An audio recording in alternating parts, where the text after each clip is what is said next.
Boa noite, meninos. Vamos para mais uma aula. Eu vou fazer uma revisão da última aula, que é matéria da prova, e também mais alguns conteúdos que também vão ser matérias para a prova de amanhã, tá bom? Por isso que eu resolvi deixar gravado para vocês terem como estudar para a prova.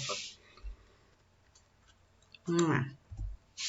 Nós vimos na última aula os instrumentais cirúrgicos. Então, sim, o que são os instrumentais cirúrgicos? São aqueles instrumentos que são usados em determinados tempos cirúrgicos, que foram os tempos que a gente aprendeu. Então, assim, eles são agrupados conforme o uso durante do ato cirúrgico, de modo que, em cada tempo cirúrgico, há a participação de instrumentos próprios adequados a cada tempo da cirurgia a que se destinam. Então, assim, a gente vai ter na mesa cirúrgica, na arrumação da mesa cirúrgica, que é obrigação do instrumentador cirúrgico, ele tem a ordem e a sequência que ele coloca os instrumentais cirúrgicos de acordo com o tempo cirúrgico. Então, nós vamos ter para diérese, para síntese, para diérese, para hemostasia, para preensão, os afastadores e os de síntese. E também tem aqueles materiais, aqueles instrumentais específicos para determinada cirurgia. Então, tá, a arrumação da mesa cirúrgica, ela é feita de forma padronizada. Então, sim, vocês que se tiverem interesse mais na frente de se tornarem um instrumentador cirúrgico, vocês vão aprender a organizar essa mesa cirúrgica e as maneiras adequadas de entregar esse material para o médico. E tem a forma correta também de entregar. A gente nunca entrega o material pela ponta, e sim sempre pelo local onde o médico ele vai colocar os dedos. Então, se ela é feita de forma padronizada, de acordo com a ordem de utilização. Então, a gente sabe que primeiro vai usar a diérese, depois vai usar o de preensão e hemostasia, depois o de exposição, para mostrar a área a qual o médico vai fazer a cirurgia. Os instrumentais especiais, que são de acordo com a cirurgia, e os de síntese, que são aqueles que vão realizar a sutura, então os portas-agulhas. Então, elas são divididas nesses 6 setores correspondente a cada tempo a cada tempo operatório. Na arrumação da mesa cirúrgica, que é função do instrumentador cirúrgico, ela vai ser padronizada de acordo com os itens que a gente viu, ele vai dividir essa mesa de acordo com esses 6 setores que ele tem que colocar, que são a diérese, a preensão, a hemostasia, a exposição, os instrumentais especiais e os de síntese, igual eu tinha falado. Então, assim, para ele começar a fazer essa arrumação para montar essa mesa cirúrgica, primeiro ele tem que estar paramentado. Então, sim, ele já tem que estar totalmente, já ter feito a lavagem asséptica das mãos de maneira correta, já deve estar paramentado, totalmente estéril, com luva estéril, para ele começar a montar essa mesa cirúrgica. Em cima das mesas de instrumentação e a mesa auxiliar móveis, que são as mesas que vão ficar ao lado do instrumentador, para ele passando as pinças para os médicos. O segundo passo, as mesas elas devem ser cobertas primeiramente com campo estéril, impermeável e de plástico. E depois o auxiliar da sala abre as caixas com o instrumental, cuja cobertura externa não é estéril. Então, vocês aprenderam a forma correta de abrir os materiais para que a parte interna permaneça estéril. O terceiro passo, auxiliar da sala abre as caixas com o instrumental, cuja cobertura externa não é estéril. O quarto passo, o instrumentador pega as caixas estéreis e as coloca sobre a mesa auxiliar para retirar e organizar os instrumentos, de acordo com aquela padronização que a gente viu anteriormente. Na mesa principal, os instrumentos costumam ser separados conforme o seu grupo, o tempo cirúrgico nos quais eles são utilizados, que foi o que a gente viu. Aí esses materiais, esses instrumentais, eles são divididos pelos tempos cirúrgicos. Então, agora a gente vai ver cada um desses instrumentais de acordo com o tempo cirúrgico que é respectivo, né? Então, instrumental para diérese. Diérese a gente sabe que é aquela fase de abertura. Então, sim, esse instrumental ele vai ter a função de cortar e dissecar os tecidos. Então, eles são constituídos por tesouras, por bisturi. O bisturi elétrico, ele entra tanto na dierese como na hemostasia, que ele faz esses dois processos ao mesmo tempo. Os instrumentais de hemostasias. Aí a gente tem os exemplos, que é a pinça mosquito, a Halsten, eu falo que esses nomes são muito difíceis, a Kelly e a Cree. E a Rochester também. Então, assim, é uma fase de contenção. A gente sabe que a hemostasia é a fase que vai conter sangramento de vasos. O bisturi elétrico também ele faz essa função, tá? Ele já vai fazendo a dissecção e, através do calor que é emanado, ele também faz essa contenção do sangramento.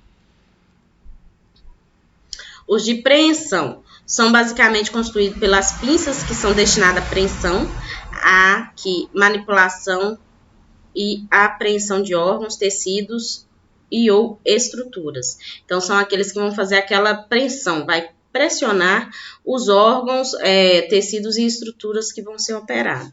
Então, você vai fazer como se fosse, como que eu explico?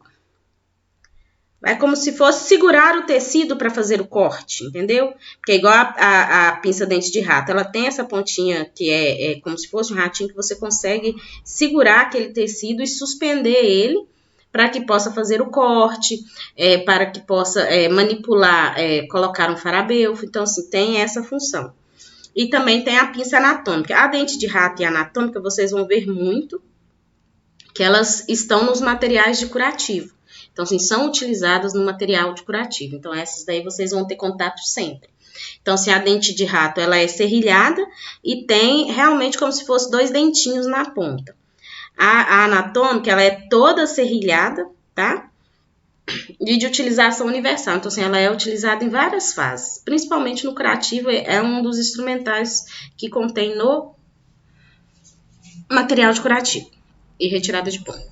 Os instrumentais de exposição são representados por afastadores, que são elementos mecânicos destinados a facilitar a exposição do campo operatório, afastando as bordas da ferida operatória e outras estruturas, de forma a permitir a exposição de planos anatômicos ou órgãos subjacentes, facilitando o ato operatório.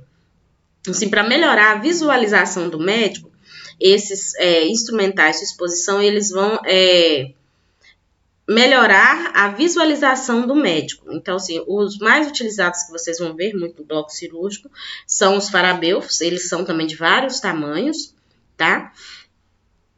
Que ele ajuda para afastar a pele, o tecido subcutâneo e os músculos superficiais através da tração manual. Então, sim, vai ter alguém fazendo essa tração para que seja visualizado a área a ser operada.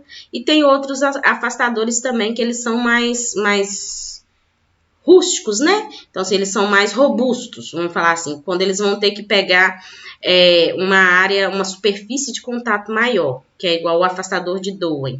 Ele tem uma superfície maior, ele é mais maior, porque ele vai ter que afastar uma superfície de contato maior. Então, assim, para expor a área que vai ser operada. Vamos dar um exemplo de uma cirurgia cardíaca ou de uma cirurgia abdominal. Então, sim, vai ter várias camadas de tecido e de pele que serão afastados para que o médico consiga visualizar a parte que será operada. Os instrumentais especiais. Como eu falei, os instrumentais especiais, eles vão ser de acordo com a área que será operada.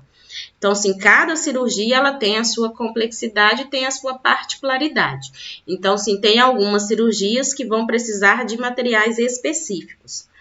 Aí, aqui tem a cureta de Sims, que é aquela que é usada para a curetagem. Ela realiza a raspagem da parede do útero e não deixa que seja lesionada a parte interna. Então, ela é amplamente utilizada nos procedimentos obstétricos para a remoção de restos placentários e endometriais da cavidade uterina, especialmente após abortos, onde há resquícios do feto pode permanecer na cavidade.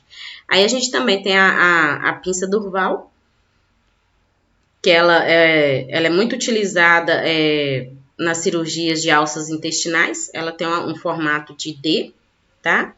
Então, assim, ela consegue fazer segurar e auxiliar o médico, né?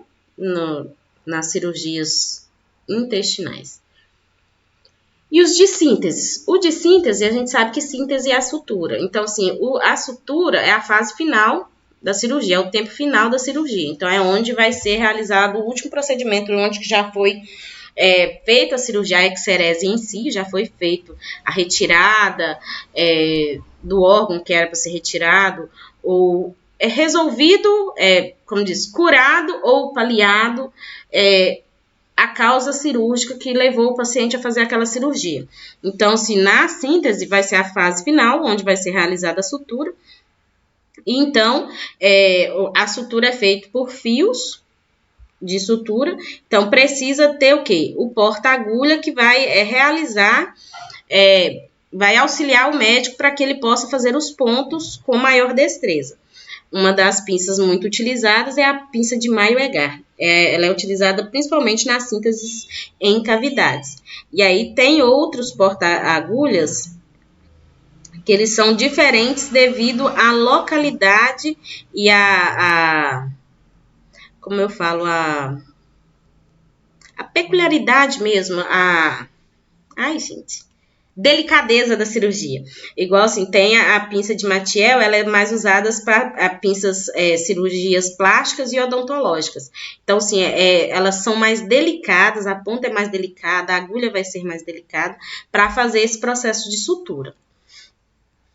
Eita!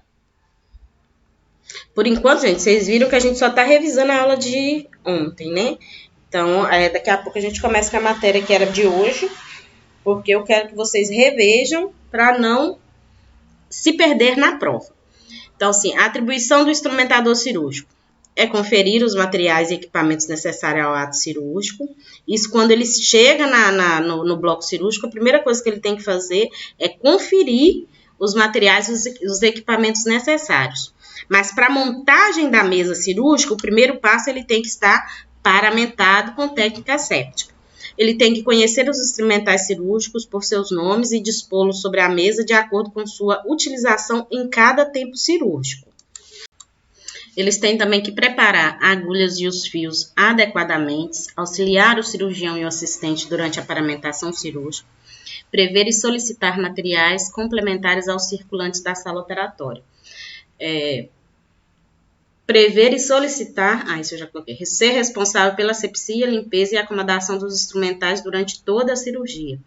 Ele tem que estar atento que todos aqueles materiais que estão em cima da mesa, o médico, o campo cirúrgico, ele vai estar garantido a asepsia, né? Entregar os instrumentais ao cirurgião e assistente com habilidade e presteza. Igual eu falei, no curso de instrumentação cirúrgica, vocês aprendem como fazer. Isso, eu acho que até a nossa escola, ela oferece o curso de instrumentação cirúrgica, que aí eu acho que vocês fazem mais 6 meses complementares, se eu não me engano. E assim, é uma porta de entrada muito grande e um salário também um pouco melhor do que o de técnico de enfermagem.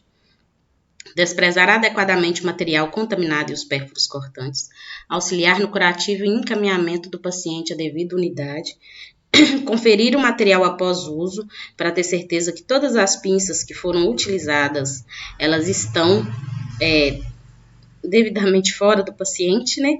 Para ter certeza que não foi perdido nenhum material. Ajudar na retirada do material da sala operatória e encaminhamento ao CME. Essa parte da retirada do material da sala operatória e encaminhamento ao CME, quem faz na maioria das vezes é o circulante de sala. Só é encaminhado para o CME quando os materiais eles são do médico mesmo. Então, sim, o instrumentador, ele que vai fazer a lavagem desses materiais, vai fazer o empacotamento e vai deixar no hospital. Então, assim, às vezes o médico ele faz uma cirurgia somente em determinado hospital e ele deixa esses materiais naquele CME daquele hospital, porque é lá que ele vai fazer todas as suas cirurgias. Então, o instrumentador cirúrgico dele é responsável por essa área. Ultimamente já está abrindo concursos para instrumentador cirúrgico. para técnico que tem essa especialização de instrumentador cirúrgico. Aí, esse instrumentador cirúrgico, ele é do hospital, mas todos os médicos, eles já têm o costume de ter o seu próprio instrumentador, que é aquele que ele mesmo treina, ele mesmo ensina e continua com ele e ele mesmo faz o pagamento. Mas eu já vi uns 2 anos atrás que já começou-se a pedir técnicos de enfermagem com instrumentação cirúrgica. Então, assim, vai ter um instrumentador cirúrgico para aquela unidade, para aquele bloco, para os médicos que não têm instrumentadores.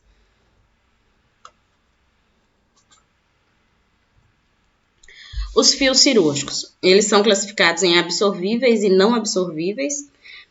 Os absorvíveis, eles são de origem animal e sintético. Os não absorvíveis, eles são de origem animal, que é o seda, não vai ser absorvido pelo organismo, de origem vegetal, metálico e sintéticos. Os fios cirúrgicos absorvíveis, eles vão ser fagocitados, hidrolisados, degradados e assimilados pelo tecido em que são implantados. Então, o nosso organismo, ele vai conseguir degradar aquele fio e absorvê-lo naturalmente, sem que tenha nenhum tipo de reação inflamatória no corpo. O de origem animal são fagocitados por meio de ativação enzimática durante o processo de cicatrização.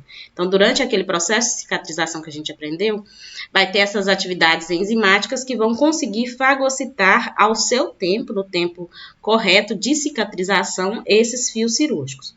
Os de origem sintéticas, eles são hidrolisados da reação com as moléculas de água dos líquidos corporais que se degradam e são assimilados pelo tecido em cicatrização.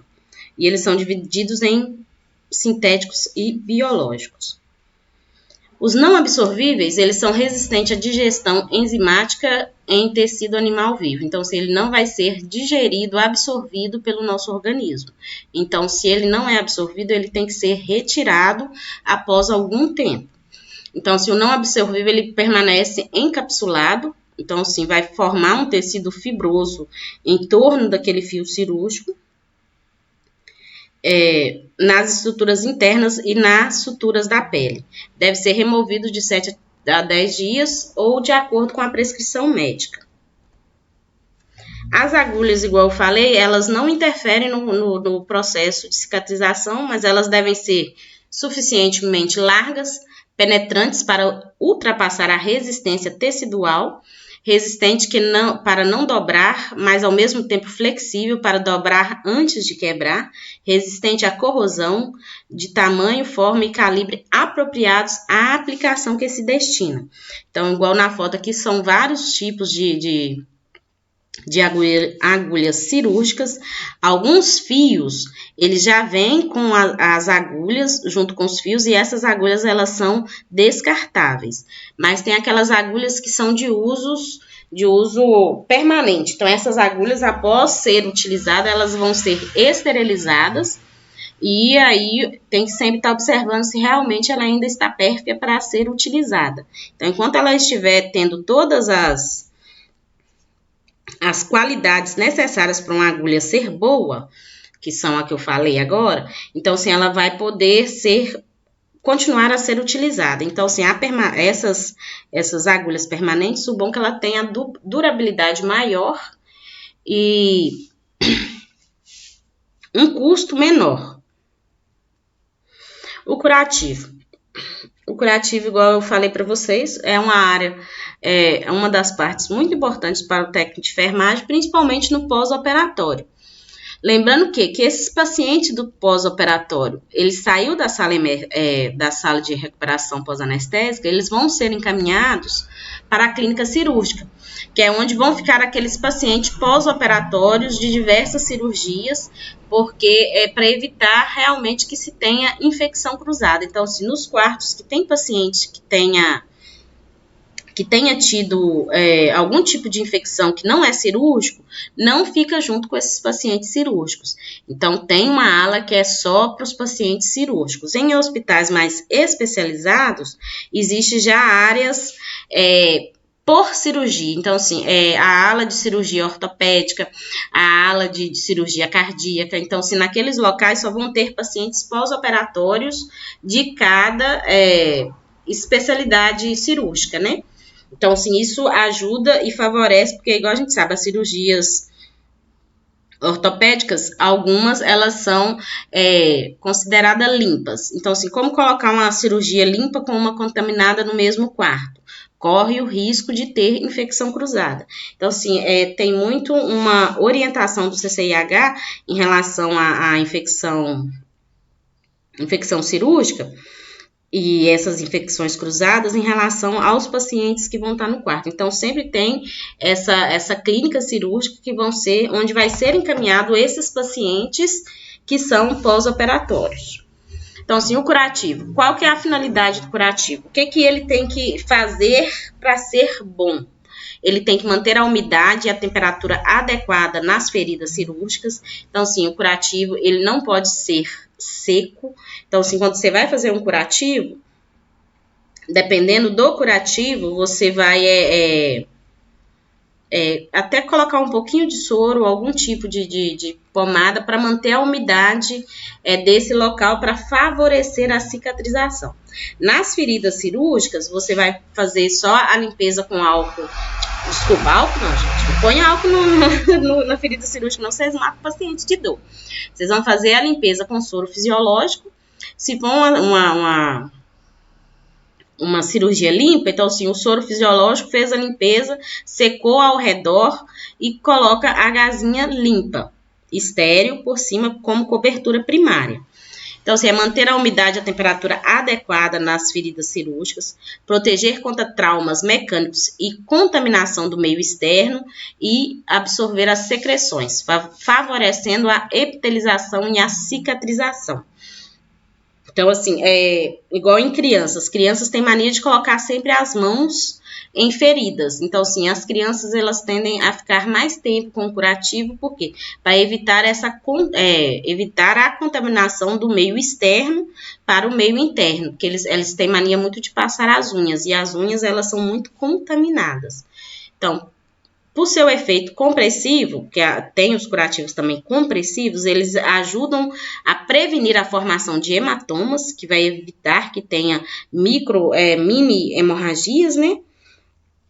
Oferecem conforto físico e psicológico ao paciente, que às vezes tem cirurgias que elas podem, no outro dia já tomar o banho, fez o curativo com soro, fez a limpeza com soro, ela já pode permanecer aberta, porque favorece a cicatrização, essa troca de ar com o ambiente, mas só que os pacientes, eles se sentem mais seguros se eles veem uma cobertura em cima dessa ferida operatória. Dentro do hospital, sempre o paciente ele vai estar com o cirúrgico, sempre depende do protocolo do hospital, mas na maioria dos casos vão estar com coberturas primárias para evitar mesmo, porque o ambiente hospitalar é um ambiente que tem potencial para contaminação, né? Então sempre vai estar tampada, ocluída com a cobertura primária, que é a gazinha, para evitar contaminação. Então, assim, para fazer os curativos, tem que fazer a higienização das mãos antes e depois da troca do curativo, de qualquer contato com o sítio cirúrgico, realizar o curativo com técnica e material asséptico logo após o término da operação e mantido por 24 horas sem molhar. Então, na sala operatória, terminou a cirurgia, antes de ir para a sala de recuperação anestésica, faz o primeiro curativo do paciente. Então, vai fazer aquela limpeza, retirar o excesso de sangue, retirar os materiais antissépticos que foram usados, igual a clorexidina. Então, vai fazer uma lavagem, vai lavar realmente aquela ferida cirúrgica para deixar tanto a área perioperatória quanto a incisão cirúrgica limpa. Vai fazer aquele primeiro curativo e o ideal é que esse curativo ele permaneça no paciente por 24 horas sem molhar, que às vezes, dependendo do local, é inviável e impossível. E se o curativo ele apresentar acúmulos de secreção, aí sim tem que ser realizada a troca antes dessas 24 horas. E sempre ficar atento com a quantidade de secreção que que está saindo desse curativo, porque aí pode ser sinais que o paciente está com hemorragia ou iniciando um processo infeccioso, inflamatório. Então, sempre tem que estar observando e relatando tudo isso nos relatórios do paciente. Após as 24 horas, as feridas suturadas deverão ser mantidas preferencialmente descobertas. Então, sim, já tem estudos que falam que não há a necessidade de fazer curativo oclusivo. Quando a gente põe qualquer coisa em cima da incisão cirúrgica, a gente fala curativo oclusivo. Não há necessidade de fazer esse curativo oclusivo. Mas dentro do hospital, até mesmo por causa do conforto psicológico do paciente, faça o curativo para evitar desconforto do paciente e até mesmo algum tipo de infecção.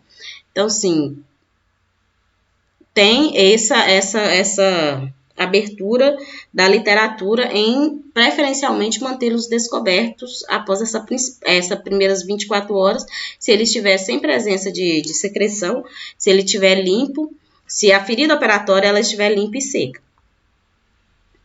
Manter o curativo semi-oclusivo por mais tempo na presença de foco infeccioso nas proximidades, igual na colostomia, em casos de infecção. Então, assim, mantém-se esse curativo semi-oclusivo por mais tempo.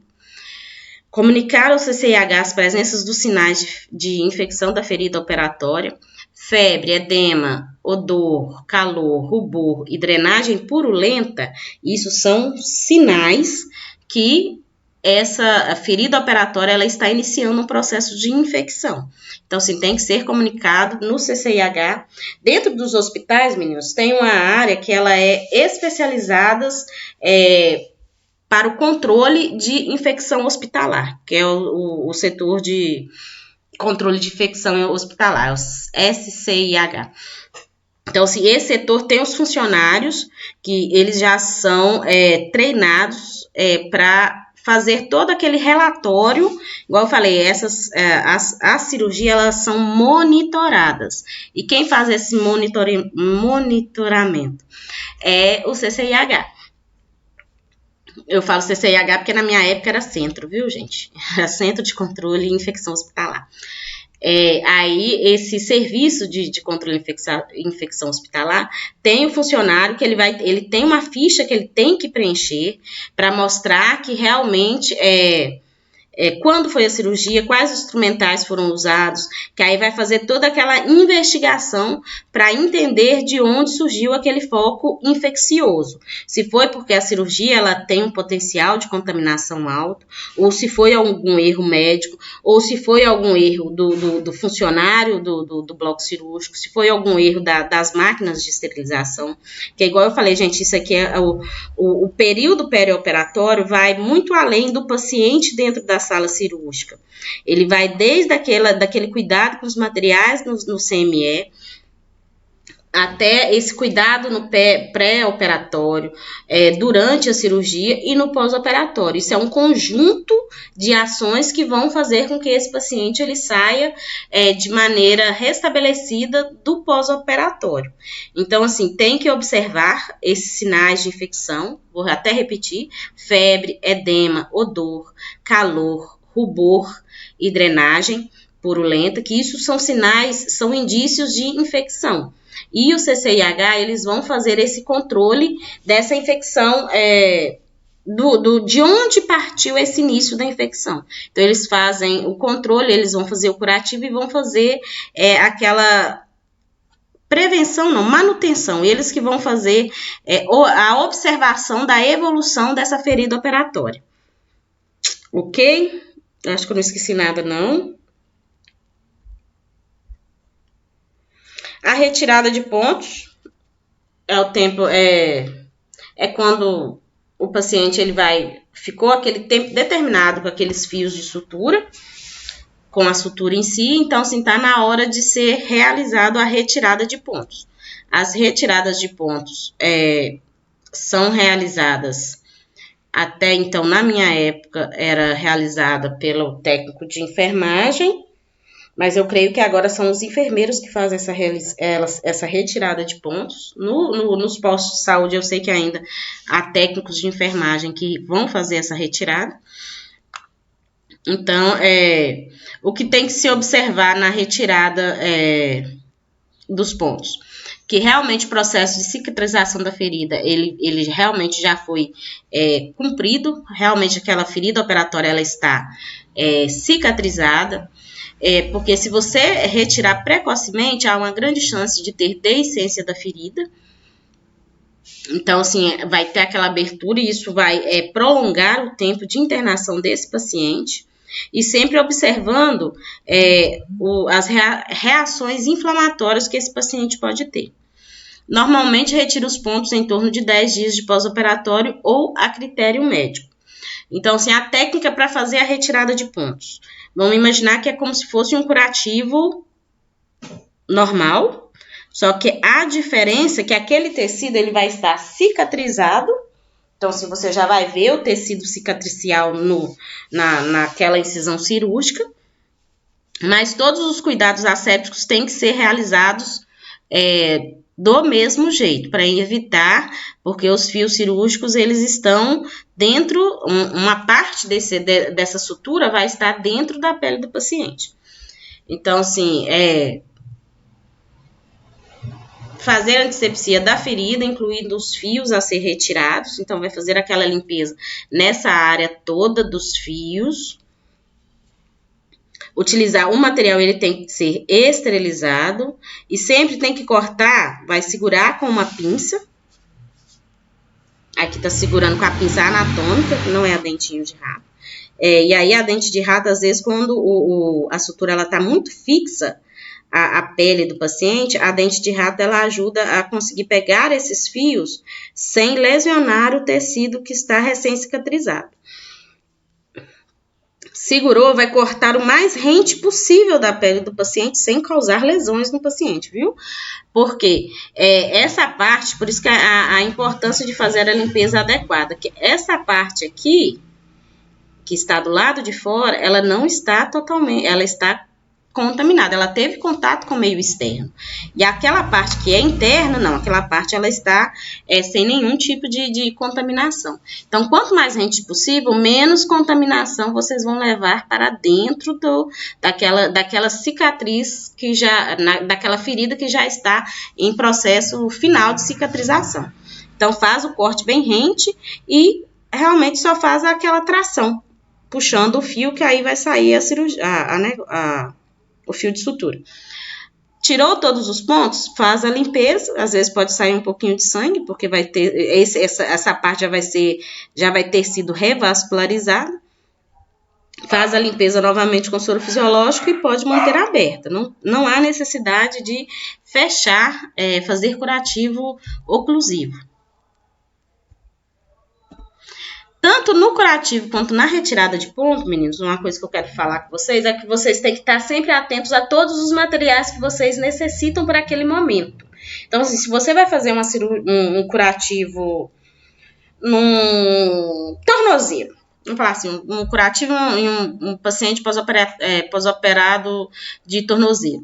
Então, assim, você sabe que você vai precisar de uma bacia, porque você vai fazer para não molhar a cama do paciente. Então, assim, uma bacia estéril, porque você vai colocar o pé do paciente em cima dessa bacia, para que todo o líquido que você jogar em cima, para lavagem e realização do curativo, caia dentro dessa bacia.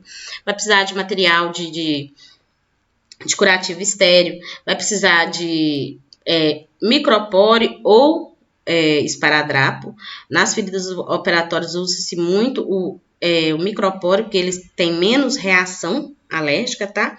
E o esparadrapo tem pessoas que têm reação alérgica. Mas dependendo do tipo de cirurgia, se precisar de um curativo compressivo, utiliza o esparadrapo como cobertura secundária para fazer a compressão, porque ele é mais firme, então consegue fazer um curativo compressivo mais efetivo. Mas aí faz aquela cobertura na pele do paciente com o micropore ao redor. Então, assim, atentar, vai precisar de gazinha, de luvas, para que você, no momento que você vá realizar esse curativo, no hospital, a maioria das vezes você vai estar sozinho para realizar esse curativo. Para que você não precise deixar o paciente nem a ferida operatória aberta para ir buscar os materiais que você não trouxe adequadamente. Então, vamos lá nos cuidados de enfermagem no pós-operatório. Então, assim, o pós-operatório, o que é o pós-operatório?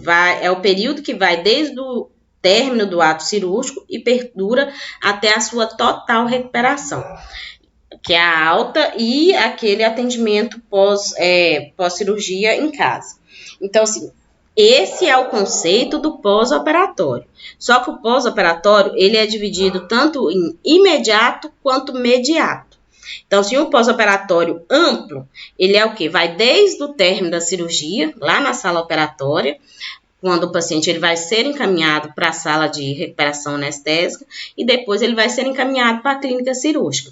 Então, esse é esse período do ato e perdura até a total recuperação. Então, assim, até após os 7 dias de recebimento da alta e até todos aqueles efeitos que a cirurgia pode causar já ter sido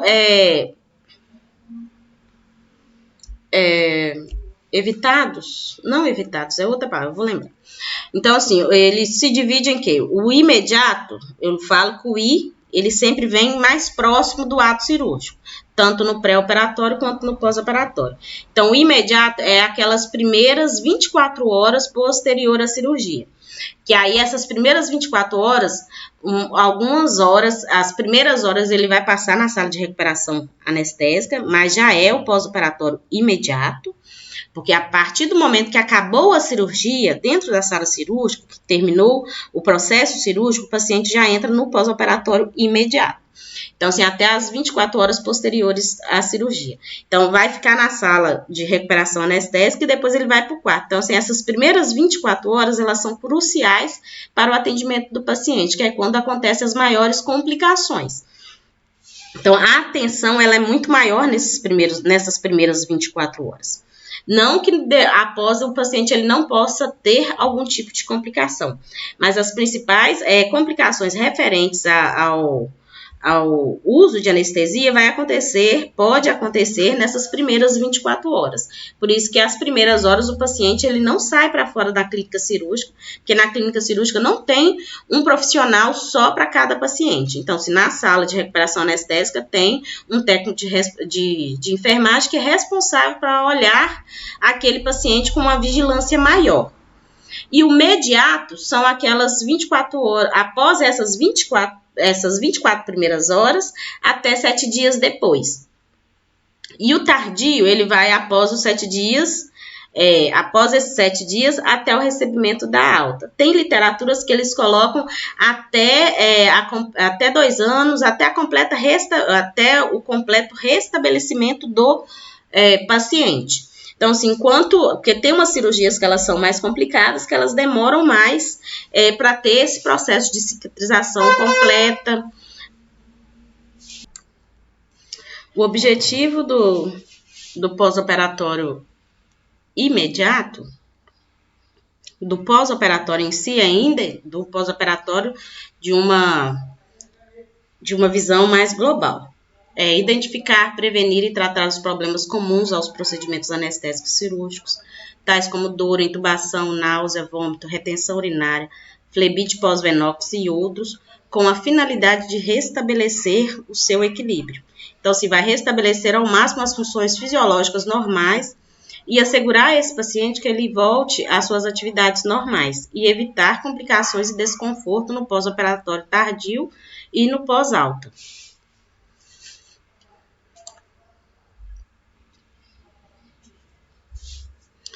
Avaliação básica pós-operatório imediato. Então, sim, pós-operatório imediato. Vocês viram que na sala de recuperação anestésica a gente tem que usar a escala de Aldrich para poder observar essas funções mais básicas e vitais do paciente.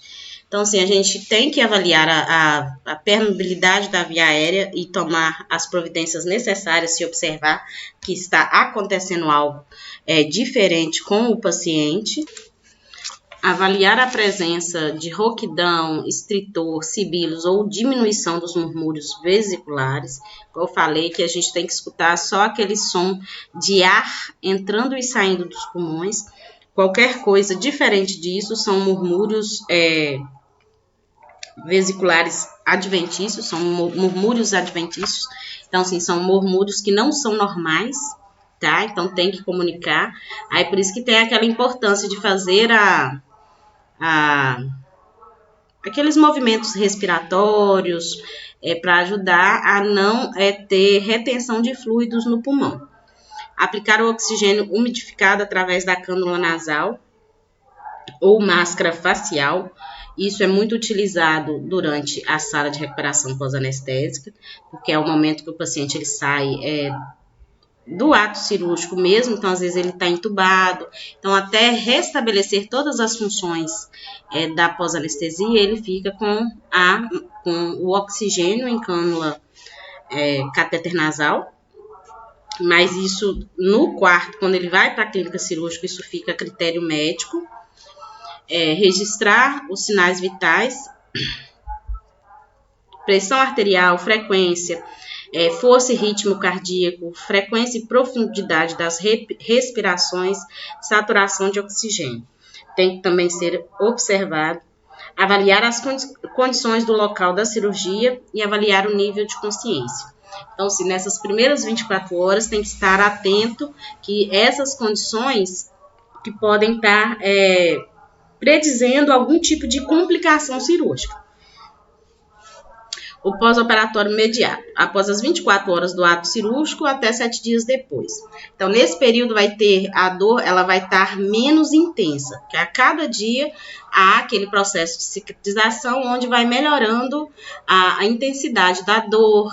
Então, assim, o que a gente tem que, como técnico de enfermagem, auxiliar esse paciente? A promoção da deambulação precoce, higiene após a cirurgia, realizar o curativo após o banho. O pós-operatório tardio, ele é de difícil determinação, porque, igual eu falei, vai depender do total restabelecimento do paciente. Então, ele se relaciona com o desaparecimento dos achados clínicos, como dor, mal-estar, instabilidade dos sistemas orgânicos. Nesse processo, a gente tem que observar a evolução da cicatrização do processo cirúrgico. As ações de enfermagem, elas se baseiam nas manifestações do cliente após a cirurgia. Então, assim, o que o paciente ele vai relatar é que vai ser observado e as orientações do autocuidado dependendo de cada cirurgia que foi realizada. Atuação da enfermagem no pós-operatório imediato. Como eu já falei, eles são aquelas primeiras 24 horas. Então, assim, igual eu expliquei, o paciente ele vai sair do bloco cirúrgico e vai ser encaminhado para essa clínica cirúrgica. O técnico de enfermagem responsável por esse setor, ele tem que preparar a unidade para receber o paciente. Então, assim, adequar o leito para receber esse paciente com o máximo de conforto e segurança. Realizar a limpeza da unidade. A arrumação da cama tipo operado, igual eu falei que os pacientes eles têm, por ainda estar em efeito da anestesia, ele pode apresentar náuseas, vômitos, dependendo do local cirúrgico. Então, assim, arruma esse leito de acordo com a cirurgia para evitar que suje todos os forros, todos os lençóis da cama, para que, se necessário fazer uma troca mínima para que evite muita movimentação nessas primeiras horas do pós-operatório. Aí tem que trazer o suporte de soro, deixar do lado da cama, manter o ambiente calmo e arejado, a recepção do paciente na unidade do quarto pós-operatório. Então, essa recepção do paciente na unidade, após a cirurgia, tem que estar sempre observando o cuidado no transporte da maca para a cama, para ter um extremo cuidado, evitar que esse paciente seja exposto, posicionar o paciente de acordo com o tipo de cirurgia e anestesia, de modo que para manter a cabeça lateralizada a fim de evitar que esse paciente aspire vômito ou mesmo que a língua obstrua as vias respiratórias. Em relação ao travesseiro,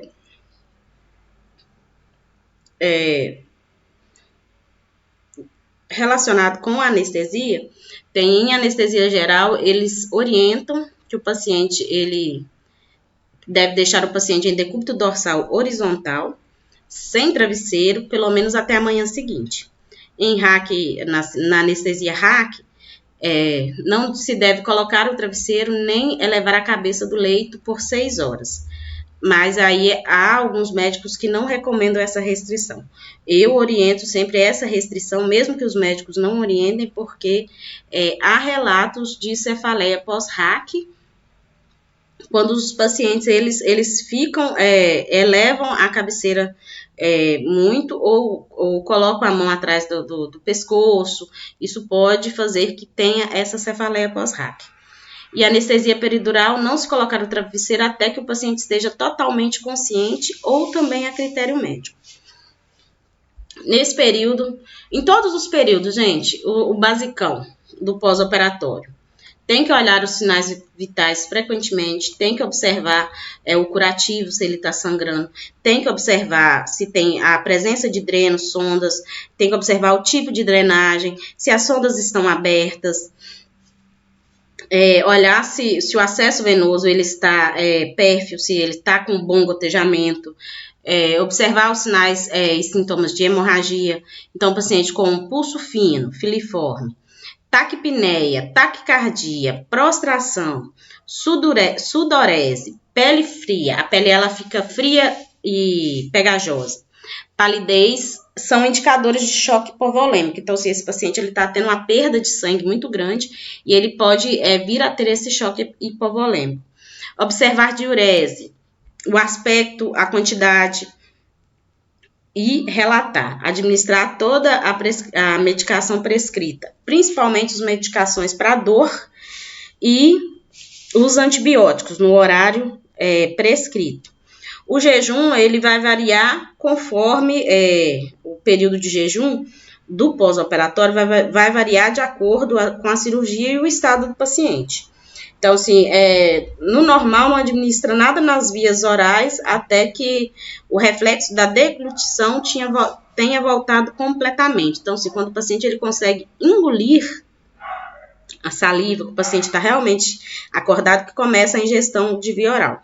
Mas sempre lembrar que antes de liberar o paciente de tomar alguma coisa, o médico deixa sempre relatado, prescrito, a dieta do paciente. Então, assim, dieta livre, dieta líquida, dieta pastosa, dieta zero até tantas horas, livre após. Então, assim, tem que olhar a prescrição médica para que vocês possam orientar de forma assertiva o seu paciente. O pós-operatório imediato ou tardio.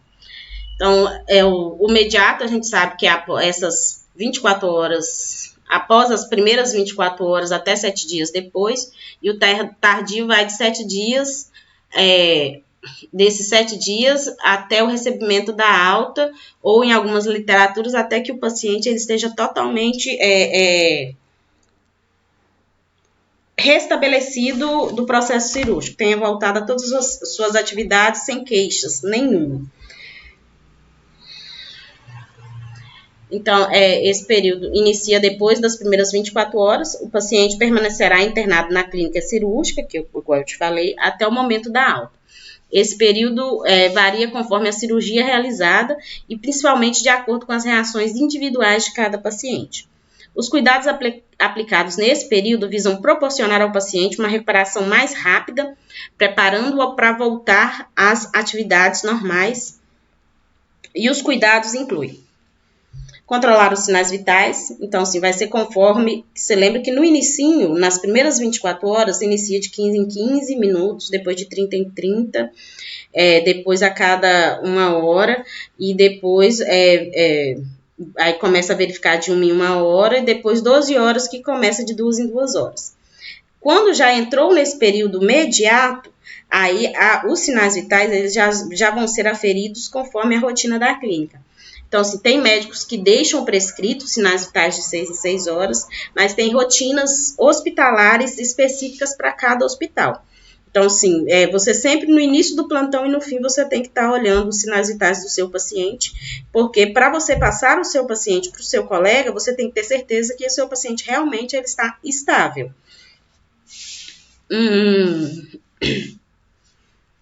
Observar a diurese, então vai olhar o volume, o aspecto, se o paciente teve ou não incontinência ou retenção urinária.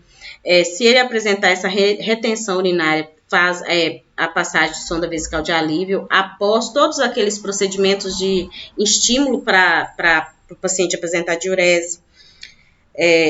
Antes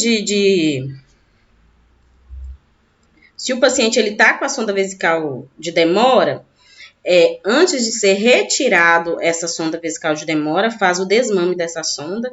Então, é um exercício mesmo para fazer que que a bexiga ela entenda que ela tem que voltar a funcionar normalmente. Então, assim, aí esse exercício consiste em fechar a pinça de 4 em 4 horas, a sonda com a pinça que tem nela de 4 em 4 horas. Porque aí vai fazer igual a gente não faz, apresenta diurese o tempo inteiro. Então, assim, a gente tem aquele período que a nossa bexiga ela vai acumular o xixi para depois soltar. Então, faz isso como se fosse desmame para relembrar a memória da bexiga de como ela funcionava anteriormente, para depois retirar essa sonda. Porque aí o risco do paciente ele ter uma retenção urinária é menor. Mas aí orienta sempre o paciente, depois de retirar a sonda vesical de demora, orienta a beber bastante líquido, se não tiver nenhuma contraindicação, e ir ao banheiro o quanto antes para tentar iniciar esse processo de micção para que não retenha líquido na bexiga, porque senão ele vai precisar de uma sonda vesical de alívio. E incentivar os exercícios no leito também. Aí tem que observar se o paciente evacuou, se ele tiver evacuado, a quantidade, a frequência, a consistência, o odor, isso tudo tem que ser observado. Realizar o curativo na incisão cirúrgica e no local do dreno, que vocês já viram lá como que faz. Então, tem que fazer esse curativo.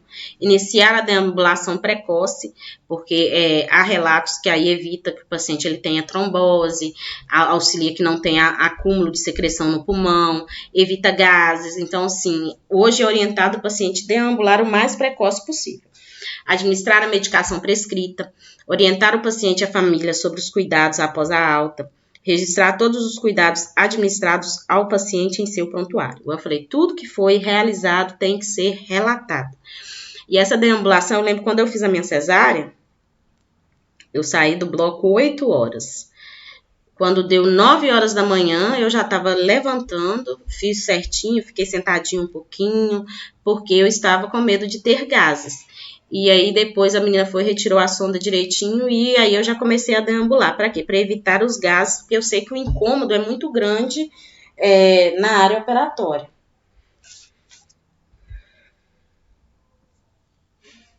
Aí agora que vocês vão ver os cuidados com o dreno. Mas vocês viram os curativos, né? Então agora os cuidados. O dreno ele pode ser definido como objeto de forma variada, produzidos em materiais diversos, cuja a finalidade é manter a saída de líquido de uma cavidade para o exterior. Então, o dreno ele vai fazer o quê? Vai fazer que saia aqueles líquidos, seja sangue, seja secreção, de uma parte interna para a parte externa. Então, quais os cuidados de enfermagem com os drenos?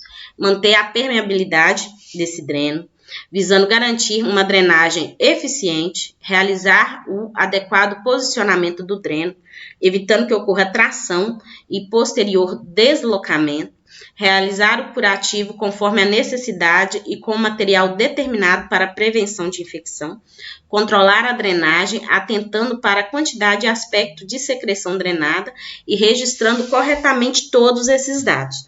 Então, assim, o curativo para os drenos, eles vão ser... O material necessário vai depender de onde esse dreno está e como vocês vão conseguir fazer esse curativo de maneira que não tracione e lembrando sempre que ele tem que estar numa posição adequada. Então, assim, existe o sistema de drenagem fechados. Então, esses fechados, vocês têm que imaginar o quê? Falou que é fechado, ele não está em contato exterior com o exterior, sem nada protegendo ele. Então, se ele é fechado, por quê? Esse dreno ele está dentro da pele, dentro daquela cavidade, que o médico já sabe que tem uma probabilidade de ter um acúmulo de sangue muito grande. Então, assim, ele está conectado a um fio e conectado a uma bolsa que vai coletar. Então, assim, essas bolsas, elas são de sucção, então elas funcionam por vácuo, igual essa daqui já está na hora de retirar esse sangue, essa secreção sanguinolenta que está aqui, apertar ela de novo, tampar ela, para que ela faça esse processo de sucção, que realmente ela vai puxar esse sangue que está lá dentro do paciente de maneira não muito abrupta, então assim, vai conseguir retirar esse sangue sem deixar que ele acumule dentro da perna do paciente, e ela vai estar totalmente fechada e estéril. Então assim, esse dreno está dentro da ferida operatória e já está conectada a um sistema também fechado, igual essa outra aqui é a do J. Paxson.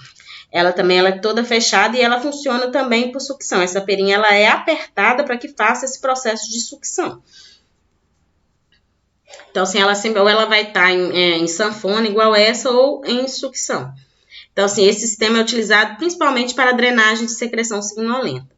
O principal cuidado com esse tipo de dreno é a correta manutenção do vácuo, obtido com a compressão do reservatório, seja esse estilo sanfona, seja esse de Jackson Paxson. JP, que é mais fácil, é Jackson Pratt.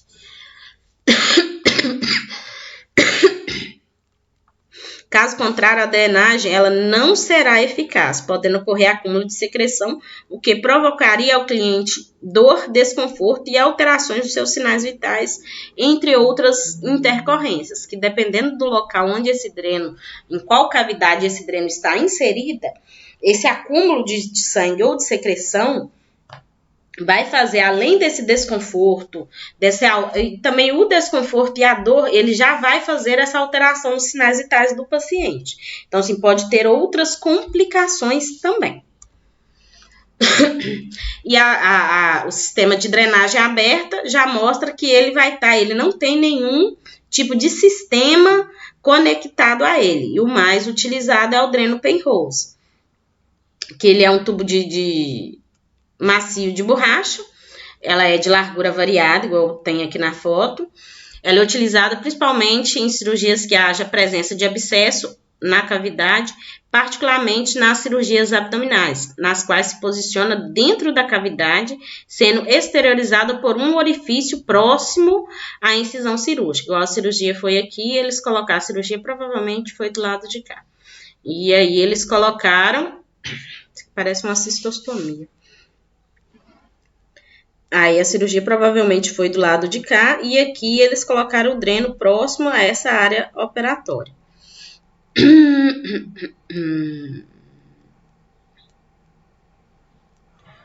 Com relação aos cuidados de enfermagem, por se tratar de um sistema aberto, que deverá estar sempre protegido por um reservatório, bolsa. Depois vocês vão ver a bolsa de colostomia. Em alguns casos, coloca-se essa bolsa de colostomia para mensurar a quantidade de secreção que está saindo do paciente. Dependendo da cirurgia do médico, às vezes faz só o curativo mesmo com gazinha e toda vez que ele está saturado, cheio de secreção, aí faz a troca. Mas é comum usar essa bolsa de colostomia para essa função, por quê? Porque vai manter essa área limpa e o dreno o mais asséptico possível.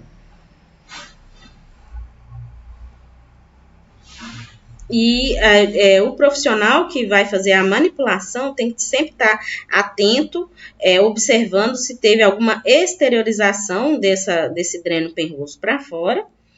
Que nem se ele começou a sair de dentro da cavidade abdominal, que essa não é a função, ela tem que só sair daí quando a secreção ela tiver realmente terminado.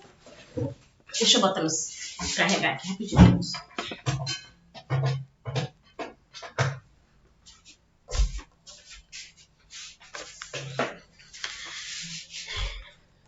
E também, se tiver curativo com gase, na hora de fazer o curativo, que vai retirar a gase que está no paciente, tem que sempre observar se para não tracionar e retirar esse dreno do local, ok?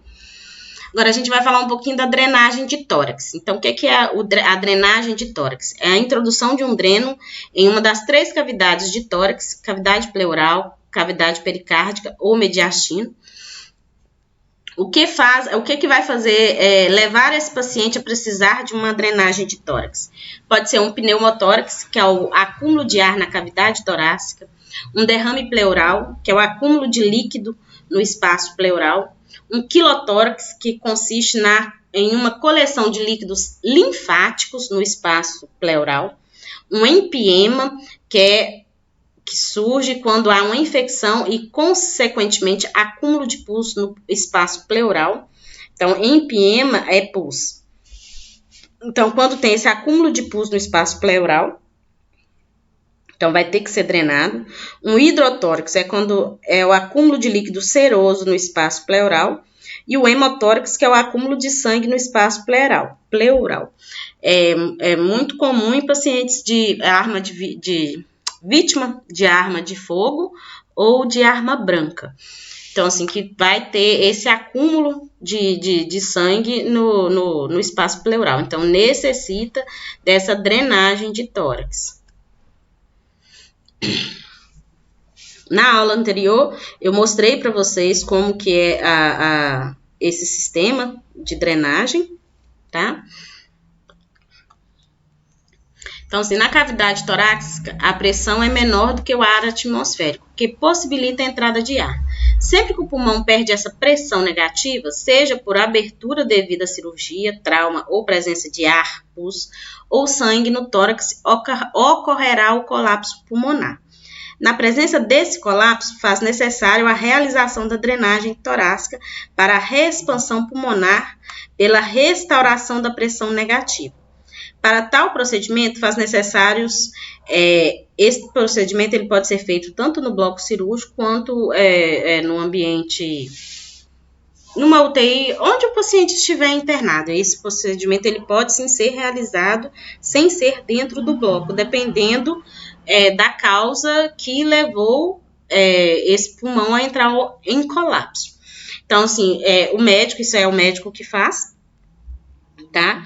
Então, vai necessitar de máscara, avental, luva estéreo, solução para asepsia do local da punção, sistema de drenagem montado, anestésico local e material de curativo. Durante o procedimento, a equipe de enfermagem deve auxiliar a circulação do material e promover a segurança do cliente. Os cuidados de enfermagem com dreno de tórax. Eu vou falar alguns, mas na sua apostila eles estão bem mais descritos, tá? Na página 22 da apostila. Então, assim, a equipe de enfermagem ela tem que estar atenta aqui. Evitar que entre ar no sistema. Esse sistema aqui, gente, ele é um sistema fechado, onde aqui tem um suspiro e tem o soro fisiológico aqui para fazer essa pressão negativa.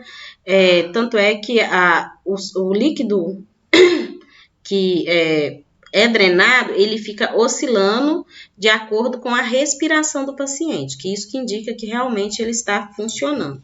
Então, se não pode entrar ar, faz de conta que quebrou o vidro, não pode entrar ar dentro desse pulmão, não pode entrar esse líquido que está aqui dentro do pulmão, porque senão esse pulmão ele vai ele vai colabar. O que é colabar? É como se o pulmão ele se fechasse. Então, ele vai parar de fazer o que realmente é necessário, que é expirar e respirar. É dilatar e abrir. Ele vai parar de fazer, vai parar de fazer ai, gente, meu Deus. Vai parar de expandir. Isso, ele vai deixar de expandir E isso aí vai fazer com que ele fique colabado, ele vai parar de fazer a função da expansão, porque aí esse líquido vai fazer isso. Então, o que pode acontecer se isso ocorrer? O paciente ele vai ter dispneia, desconforto respiratório. Então, assim, tem que tomar muita precaução e sempre tem que orientar o paciente sobre isso. Então, assim, o dreno ele deve estar fixado no tórax do paciente, igual tá aqui, com a fina fita adesiva, porque para evitar que esse dreno ele comece a se mexer e evitando o deslocamento do local adequado que ele foi colocado. Certificar que as tampas e os intermediários do dreno estejam corretamente ajustados e sem presença de escape de ar. Então, assim, esses drenos, eles vêm com uma pincinha. Essa pinça, quando a gente vai manipular esse frasco, para fazer a troca do líquido, ou quando o paciente vai ser transferido de uma unidade para outra, essa pinça ela tem que estar fechada para evitar essa entrada de ar. Sempre orientar e também colocar esse dreno abaixo do nível do tórax, principalmente durante a deambulação. O paciente com dreno do tórax, ele pode sim deambular, mas aí ele tem que lembrar sempre que o dreno ele tem que estar abaixo do nível do tórax para realmente não correr o risco que esse líquido ele retorne para o pulmão, porque ele funciona de pressão negativa.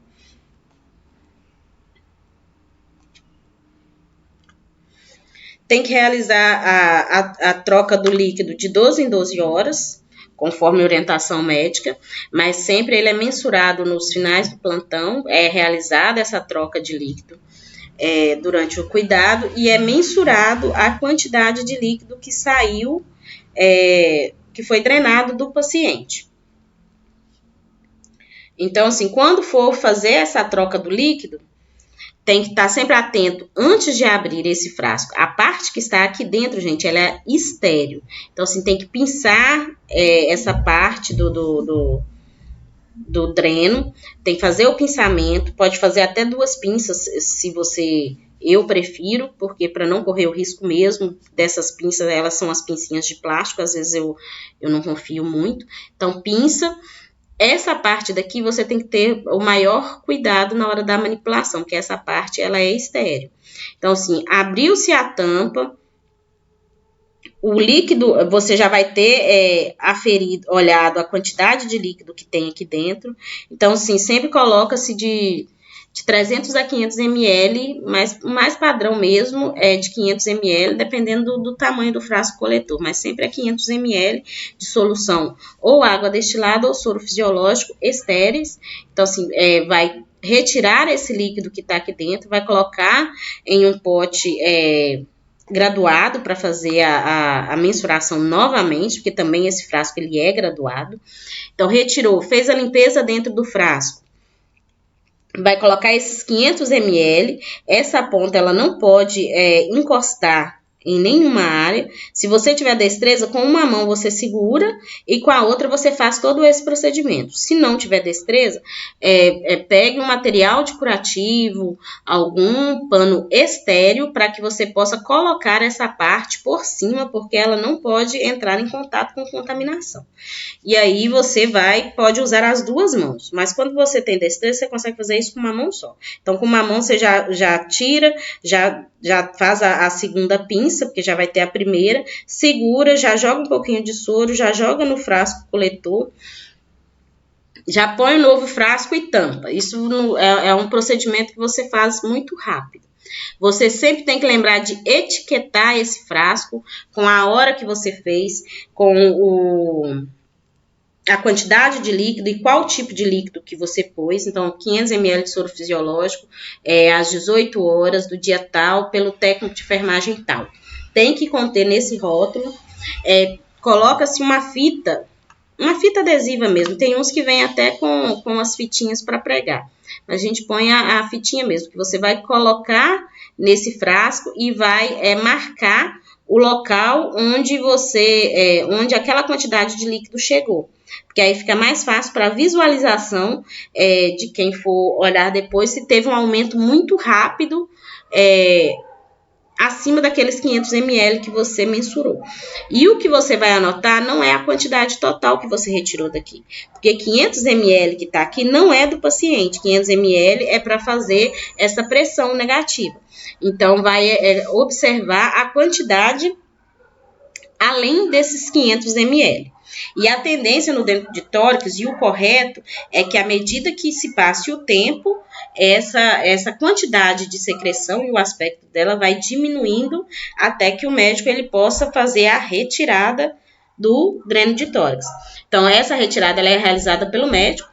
Então, assim, você tem que oferecer o material para retirada de pontos e curativo, porque na incisão cirúrgica do dreno, o médico ele faz uma sutura e ele meio que amarra esse dreno para evitar realmente que haja esse deslocamento. Então, assim, ele tem que fazer o corte desses pontos e vai fazer a retirada.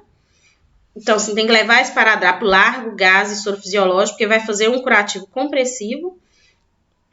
E esse curativo ele tem que ficar pelo menos 3 dias e tem que observar se houve enfisema subcutâneo, dispneia, dor torácica e saída da secção por esse orifício após o médico ter retirado esse dreno, que são sinais de complicação.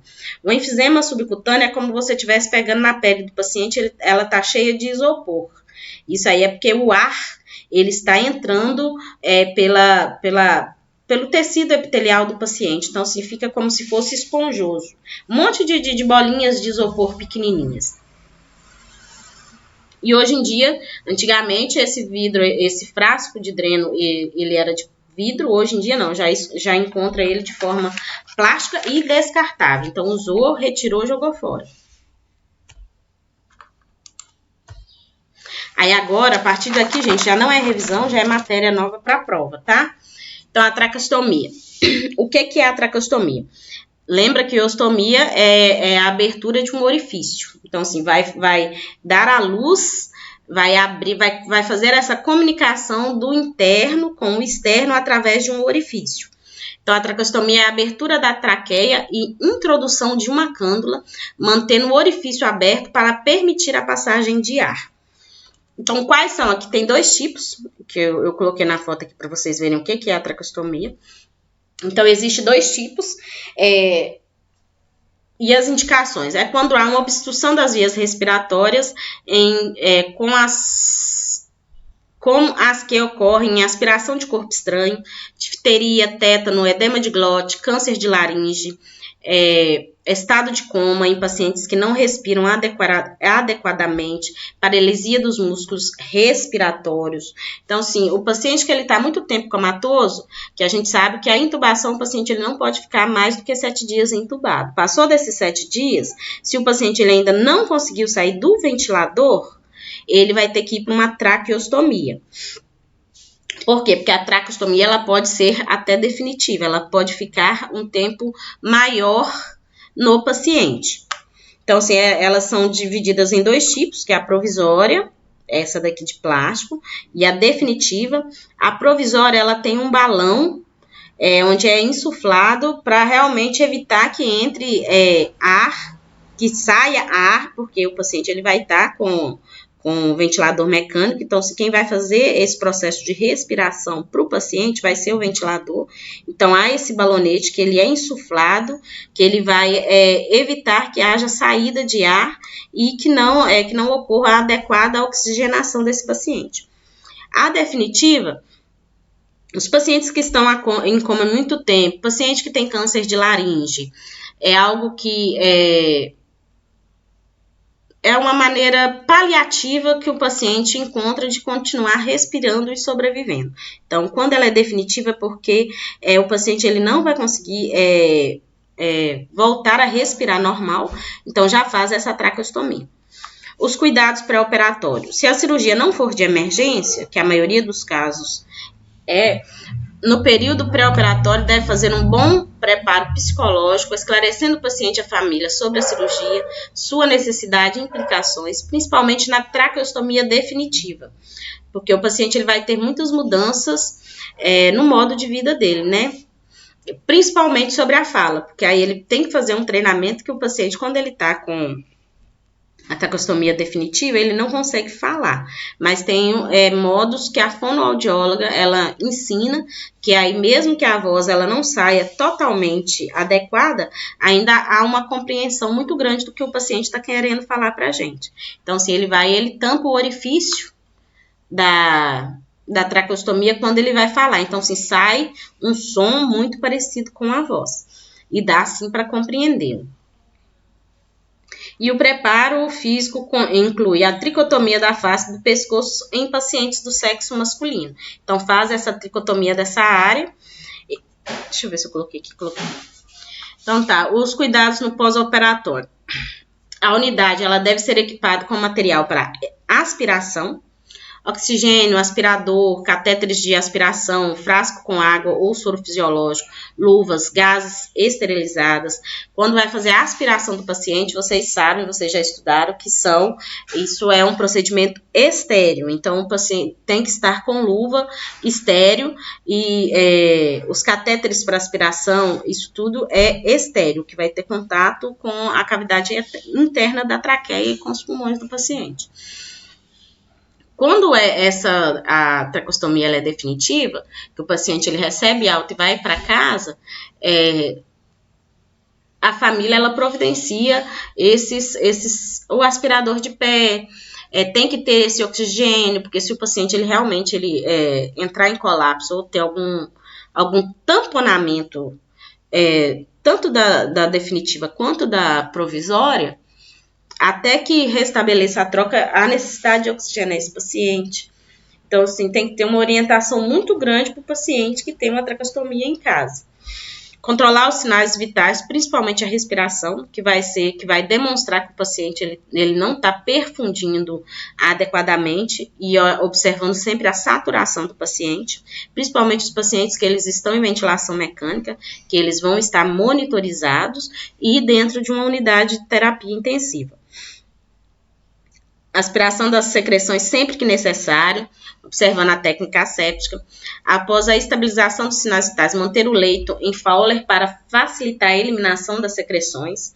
E tem também essa manipulação que a gente faz de mudança de decúbito de 1 e 2 horas no paciente para evitar que ele tenha esse acúmulo de secreção. Quando o paciente ele é consciente e orientado, então assim, o paciente ele tem muito medo de asfixiar-se.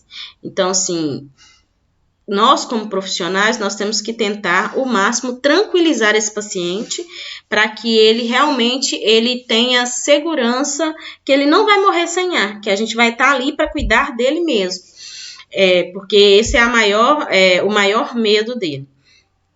E enquanto, às vezes o paciente ele não tem nada obstruído, mas ele sempre está achando que ele vai ficar sem ar, Então, assim, ele acaba que chama mais a atenção de cuidados, mas não porque realmente ele está precisando de ajuda, mas porque ele está muito ansioso. Então, a partir do momento que a gente consegue tranquilizar esse paciente, até para a prestação do cuidado fica mais fácil.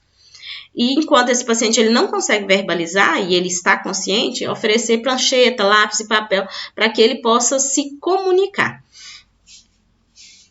Igual eu falei que tem o cuff, né?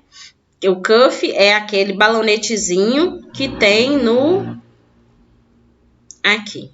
Esse daqui ele é o cuff.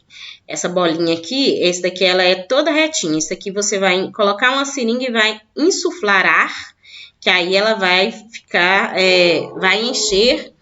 E qual que o porquê que existe isso? Ela é utilizada em indivíduos em coma ou em uso de respiradores para que a luz traqueal mantenha-se ocluída e não escapear e para que não haja aspiração de conteúdo gástrico. Então, por isso que ela fica fechada.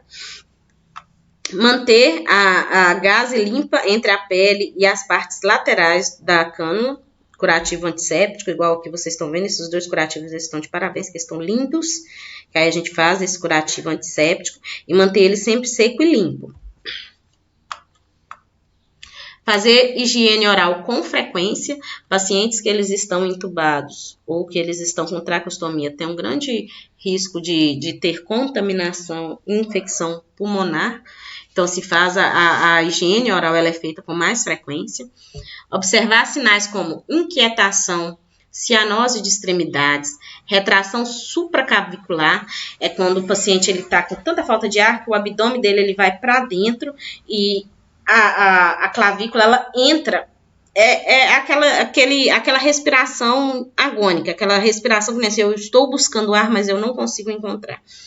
Que isso aí pode indicar obstrução da cânula da traqueostomia. Quando ela é definitiva, ela tem a fêmea e o macho. Às vezes, só de você retirar a fêmea, retirar o macho e fazer a aspiração, você consegue desobstruir. A provisória, às vezes, dependendo da quantidade de obstrução que tiver, o médico realiza a troca, porque às vezes tenta aspirar e mesmo assim o paciente ele não consegue, então é um procedimento rápido, o médico retira e coloca uma cânula nova. A dieta no primeiro dia é líquida, passando depois para livre, desde que não haja contraindicação.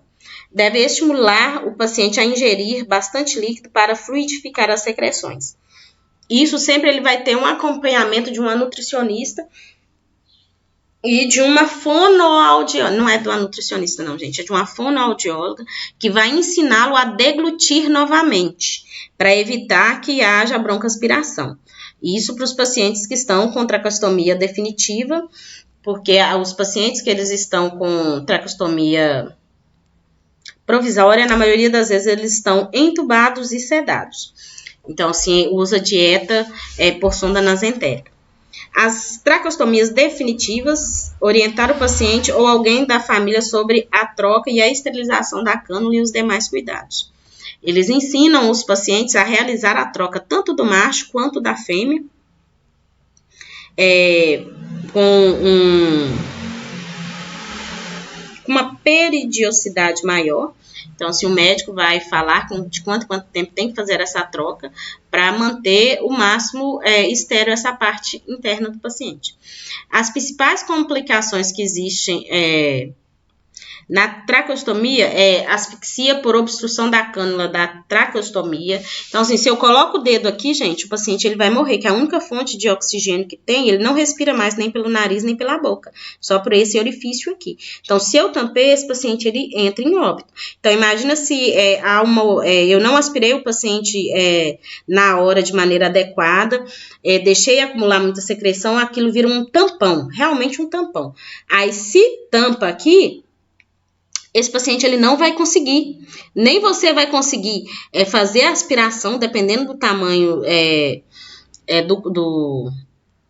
da obstrução, e nem aí vai ter que fazer a retirada e a troca. Infecção, porque na manipulação, tanto na aspiração quanto na manipulação, a gente pode estar levando essa infecção para o paciente. Estenose, quando esses pacientes que têm a definitiva, realizam a troca em casa. E às vezes é muito rápido, mas essa troca ela é coisa assim, de 1 segundo. Retirou um, depois o outro. Às vezes nessa troca pode ocorrer esse fechamento. Necrose, pode haver necrose também, que é morte tecidual. Perfuração da traqueia. Infecções das vias respiratórias. A técnica de aspiração. A gente sabe que é um procedimento estéreo, então as luvas têm que ser estéreo. O catéter de aspiração a gente tem que manipular de maneira estéreo, conectar ela a uma borracha ou borracha para aspiração, ou um polietieno de número 10 a 15, esterilizado também. E essa borracha ela vai ser conectada ao aspirador. Umedecer em água destilada ou soro fisiológico e introduzir mais ou menos de 15 a 20 centímetros na traqueia, aspirar e ir retirando levemente com movimentos rotatórios. A sucção ela deve ser aplicada intermitentemente por períodos de 10 a 15 segundos, orientando o paciente para inspirar profundamente ou o ou o oxigenando nos intervalos das aspirações. Então, assim, você vai fazer umedecer, tem uns frasquinhos de soro fisiológico que eles são de 10 ml e de água destilada também, que usa para diluição de medicação. Então, coloca um pouquinho dentro do orifício para fluidificar essa área. Você vai introduzir essa sonda de aspiração sem estar aspirando, porque senão pode dar trauma. Então, primeiro você vai introduzir sem fazer a aspiração, de 15 a 20 centímetros. Quando essa sonda ela não vem com esse respiro aqui, ela vem só a sondinha mesmo, dobra-se a borracha para que não faça a aspiração até o momento que você tenha entrado na profundidade de 15 a 20 centímetros. Aí você solta a borracha ou aperta esse respiro para que comece a fazer essa sucção e vai retirando de maneira circulatória. E após esses 10 a 15 segundos vai dar um período para que o paciente ou ele respire profundamente, ou no caso do paciente ele está com o respirador, conecta o respirador novamente, observa se a saturação está voltando ao normal, para continuar novamente até que realmente tenha saído toda a secreção que esteja acumulada nos pulmões do paciente.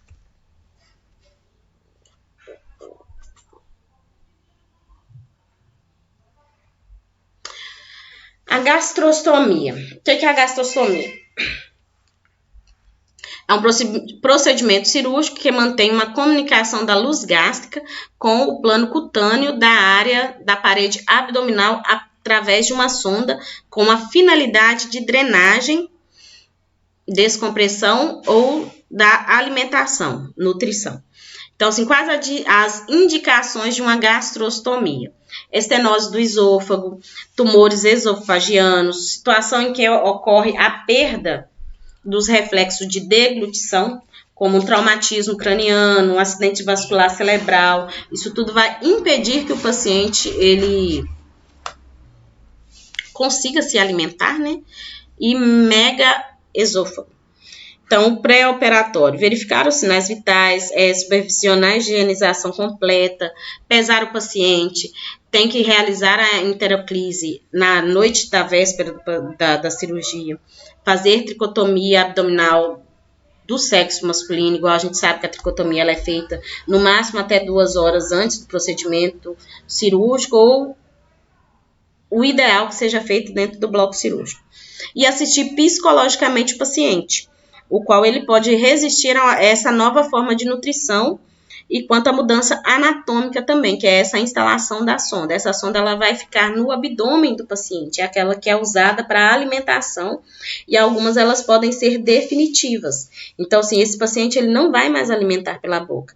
Então, assim, esse preparo psicológico do paciente também é muito necessário, porque às vezes ele tem uma doença, essa é uma maneira paliativa de resolver o problema dele para que ele consiga se alimentar nesse período.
Gente, eu achei que eu tinha pausado, eu não tinha pausado, não. Então, vamos lá, o pós-operatório. Conectar a sonda de gastrostomia ao látex e adaptar ao coletor. Manter a sonda de gastrostomia aberta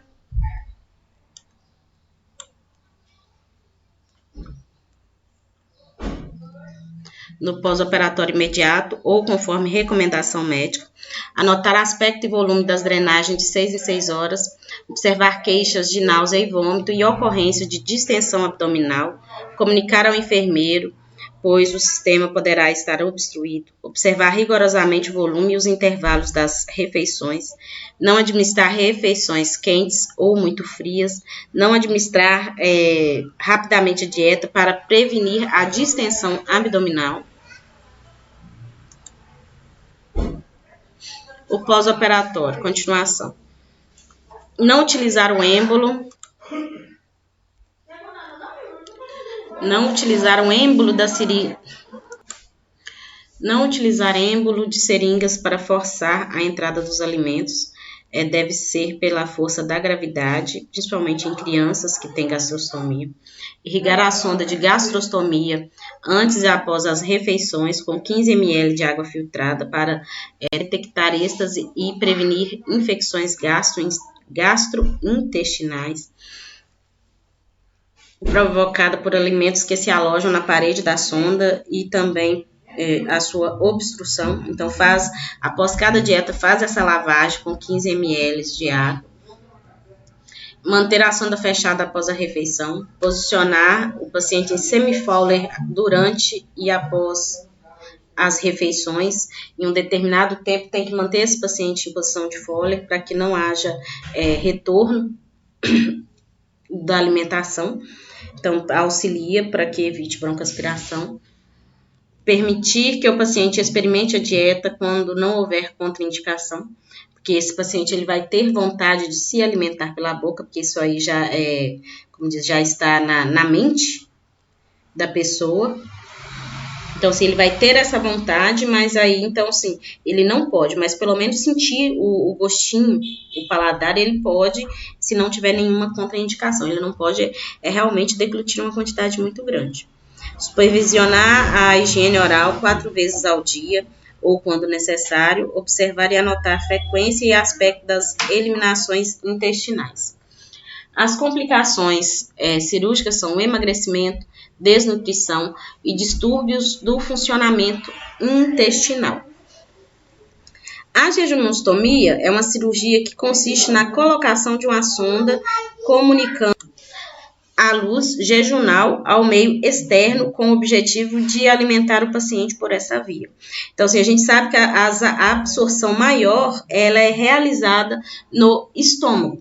Então, assim, quando essa dieta ela é realizada no jejum, o paciente ele perde grande quantidade do aporte calórico das alimentações. Então, ele tende também a ter essa desnutrição. Os cuidados são praticamente os mesmos relacionados à gastrostomia, porque esse paciente ele vai fazer essa alimentação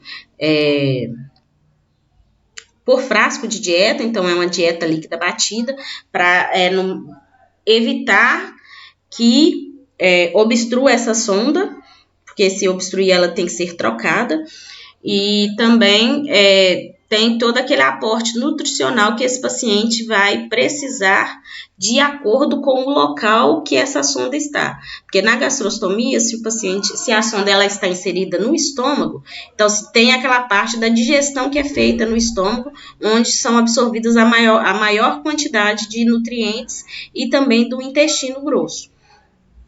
Do intestino delgado, que tudo é um percurso que a nossa alimentação ela vai passar, nosso sistema digestivo, para que os nutrientes sejam absorvidos de forma adequada. E aí na jejunostomia tem que ter essa avaliação, porque o aporte tem que ser maior, porque aí já não vai ter o estômago também para fazer aquelas primeiras absorções necessárias. Então aqui vocês viram que existe 2 tipos de alimentação de cirurgias que podem ser realizadas com a finalidade de alimentação do paciente. Então, é a gastrostomia e a jejunostomia. Agora, a gente vai ver 2 tipos de cirurgias relacionadas a eliminações de secreções. Então, a colostomia é a comunicação da luz do colo com a parede abdominal. Então, qual a indicação? Obstrução aguda do cólon, neoplasias intestinais, trauma intestinal. No pré-operatório, tem que ouvir com atenção, minimizar os receios semelhantes à ileostomia, estar atento quanto ao comportamento, dieta líquida e mínima em resíduos, jejum de 12 horas. Quando a cirurgia é eletiva, fazer o preparo intestinal com antecedência e laxativos prescritos pelo médico, que poderão ser à base de suco de laranja e manitol, que ele é bem laxativo, tricotomia abdominal e pubiana, porque esse cólon ele tem que estar o mais limpo possível. Vocês sabem que essas daí são cirurgias altamente contaminadas, né? Porque elas têm uma flora local muito bacteriana muito grande. Então, se faz esse preparo com antecedência para que quando o paciente ele vá fazer a colostomia, esteja o mais limpo possível o cólon do paciente. O pós-operatório, observar alterações como taquicardia, cianose, dispneia, sudorese, hipotensão e palidez, que são sinais de hemorragia. Observar e anotar periodicamente o aspecto e os volumes das eliminações da colostomia. Manter correto o gotejamento dos soros venosos nos membros onde que tiver realizada a punção. A deambulação precoce. Trocar a bolsa de colostomia sempre que necessário. Eu vou mostrar as bolsas para vocês. Não permitir que as eliminações caiam na pele para não irritar.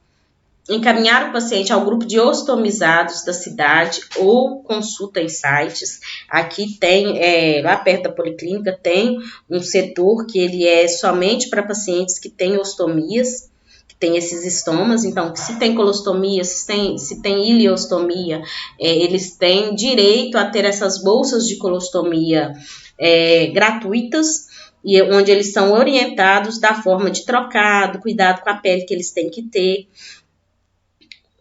E orientar o paciente que para prevenir a flatulência, ele tem que comer com a boca fechada, evitar falar durante as refeições, até a gente mesmo em qualquer pós-operatório. Porque se a gente conversa muito, se a gente come com a boca aberta, se a gente fala muito durante as refeições, isso pode aumentar a flatulência. Orientar dietas ricas em feijão, repolhos, pepinos, rabanetes, ovos, cebolas, condimento, vai aumentar o odor desagradável das eliminações e a probabilidade de flatulência. Então, orientar que se ele ingere esses tipos de alimentos, porque tem pacientes que o incômodo maior não é nem tanto a cirurgia em si e a bolsa, mas é na hora da limpeza da bolsa, porque aquelas fezes que estão lá, é fezes, gente. Então, assim, o odor, ele é já caracteristicamente desagradável. Então, dependendo do que ele come, esse odor, ele vai ser muito maior. E do mesmo jeito como a gente normal, a gente tem os nossos flatos, ali também vai ter flatulência. O paciente, ele vai ter flatulência. Então, assim, a bolsa, ela enche de ar. O que tem que fazer? Abrir para sair aquele ar, para ela não para aquela bolsa, ela não descole. Então, assim, vai sair aquele odor desagradável. A ileostomia, ela também, esse estoma, ele é feito para eliminação. Então, ela é exteriorização da parte final do intestino delgado na pele do abdômen. As fezes da ileostomia, elas são mais líquidas do que as que são eliminadas por uma colostomia. A ileostomia ela é realizada por qualquer motivo que impeça a passagem das fezes pelo intestino grosso. Então, assim, se vai fazer qualquer cirurgia no intestino grosso,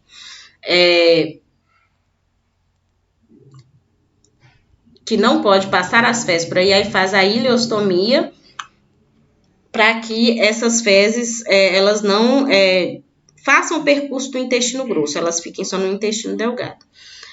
Vamos lá, só para vocês entenderem. As principais funções do intestino grosso são absorver a água ingerida e formar as fezes. Então, se na parte final do nosso processo digestivo, o intestino grosso ele vai absorver a água que está naquele alimento e vai fazer o bolo fecal. A reabsorção da água é realizada ao longo de todo o colo, tornando as fezes mais sólidas na medida em que elas se dirigem ao reto, a última porção do intestino grosso. Portanto, o tipo de efluentes, que são os que vão sair, as fezes, depende do local em que o estômago é realizado. Então, a ileostomia, as fezes elas são líquidas nos primeiros dias após as cirurgias e pastosas após a readaptação intestinal. Mas elas têm costume de ser mais líquidas do que aquelas que são realizadas nas colostomias. Então, a colostomia que é realizada no intestino grosso, que aí a ileostomia no intestino delgado. A colostomia ancedente, as fezes são semilíquidas no primeiro dia, que ela ainda vai estar muito próxima, ainda não começou a realizar aquela absorção dos líquidos, e após a cirurgia, e pastosa após a readaptação alimentar. Por isso que tem uma nutricionista que ela vai fazer um cardápio para reorganizar essa digestão, esse final dessa absorção dos alimentos para cada paciente. A transversa, na hora que está na transversa, a fezes é semilíquida pastosa. Quando ela já está na descendente, as fezes é pastosas e sólidas, mais semelhantes, elas são mais próximas às fezes eliminadas pelo ânus. Então, quanto mais próximo ao ânus, que é realizada essa colostomia, mais próxima com as fezes normais que saem pelo ânus. Quanto mais longe, mais líquida. E quando ela está no intestino delgado, a probabilidade dela ser líquida é muito maior. E o líquido que está nela, ela é mais corrosiva. Então, na ileostomia, o paciente ele tende a ter algumas lesões percutâneas em volta do orifício do estômago. Aqui para vocês entenderem, ó, a colostomia ela pode ser em 3 pontos. E quanto mais próximo do intestino delgado, mais líquida vai sair as fezes. Essa daqui é a ileostomia, que ela é no intestino delgado. Essa daqui são os tipos de bolsas de colostomias que existem. Então, assim, ela tem esse clampzinho que é colocado no fundo. Essa daqui ela é de 2 partes. Então, assim, tem uma parte que vai ser fixada, igual essa daqui dessa moça. Uma vai ser fixada no abdômen e a bolsa vai ser trocada. Essa parte aqui, ela só é trocada quando realmente ela já não está mais aderida à pele do paciente. Então, ela serve como uma segunda proteção. E tem essas outras aqui que a cola já vem junto e quando retira, vai retirar tudo. Então, assim, se começou a ter um deslocamento dessa placa, já vai retirar tudo. Então, assim, às vezes pode lesionar mais a pele. Lembrando que a cirurgia, tanto de ileostomia quanto colostomia, quando é realizada, o aspecto do orifício é aquele vermelho vivinho, fica aquela coisa brilhante. Isso significa que realmente ela está funcionando, que às vezes ela pode dar uma necrose, ela pode dar uma deiscência, ela pode ter uma deiscência mesmo. É uma deiscência. Então, assim, tem que sempre estar observando nas trocas da bolsa se realmente o orifício, esse estoma, que esses orifícios, eles são chamados de estoma, viu? Então, assim, esse estoma, ele está vermelho, nítido, brilhante, aquela pele com aspecto bonito, sem sinais de infecção, porque pode aparecer vários tipos de infecção, tanto na região próxima ao orifício, quanto também no orifício. Às vezes pode ter uma candidíase nesse estômago, a pele ela pode ter uma irritação, então tem que ter o cuidado com as trocas, com a limpeza das bolsas, que essas daqui, essas que elas não são trocadas. Então, se ela abre, vai retirar as fezes que tá lá dentro, vai fazer a higiene, e ela não vai ser retirada da pele do paciente. Então, assim, orienta o paciente a ir no banheiro para fazer essa lavagem, lavar com soro fisiológico, jogar para ficar o mais limpo possível. E quando essa cola ela está soltando, não pode ficar, porque as fezes ela é corrosiva, principalmente da ileostomia, que é aquela fezes mais líquida. Então, assim, ela tem muito líquido gástrico, um líquido mais ácido, então ela vai causar queimaduras na pele do paciente. Acho que é a última. A prostatectomia. É remoção cirúrgica parcial ou total da próstata. Eu separei aqui, meninos, só algumas das principais cirurgias que vocês vão ver mais no dia a dia de vocês. A cirurgia ela pode ser realizada via abdominal ou via uretral. Aí tem a ressecção transuretal. A indicação é quando tem hiperplasia prostática, acomete principalmente homens com mais de 60 anos.